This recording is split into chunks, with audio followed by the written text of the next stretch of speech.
哇！中山客運口岸嘅旁邊啊，而家出咗一套好筍嘅單位啊，就係我哋係純海景嘅144平嘅，只需要17000啦！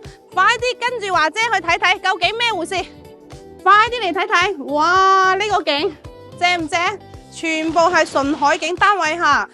144平嘅單位，有我哋嘅深中通道嘅海景啦，同埋我哋嘅河景啦，同埋我哋嗰邊嘅一個山景啦，非常之靚仔吓。仲要呢，我哋呢個陽台係非常之大嘅7字形嘅陽台。咁入翻嚟呢，我哋呢個戶型啦係144平嘅4房2廳2衛南北對流嘅戶型吓。咁南邊呢邊呢，都係可以望到小區嘅遠景嘅，通風採光都非常之 OK 啊！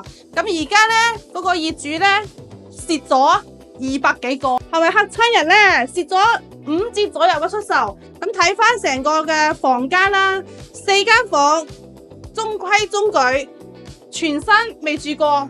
最大嘅亮點呢，就係哇，我哋嘅主人房跳舞都得啊，好大！仲有呢，我哋嘅衣帽間呢個位置呢，都可以睇到我哋嘅純河景、山景嘅景觀，亦都係非常之靚嘅。咁而家呢，呢套單位呢，業主呢真係非常之誠心出售啊！只需要17000就可以攞低啦，因為之前呢，呢個單位都要3萬幾嘅，咁而家基本上係打咗個5折。感興趣嘅快啲 call 華姐睇樓。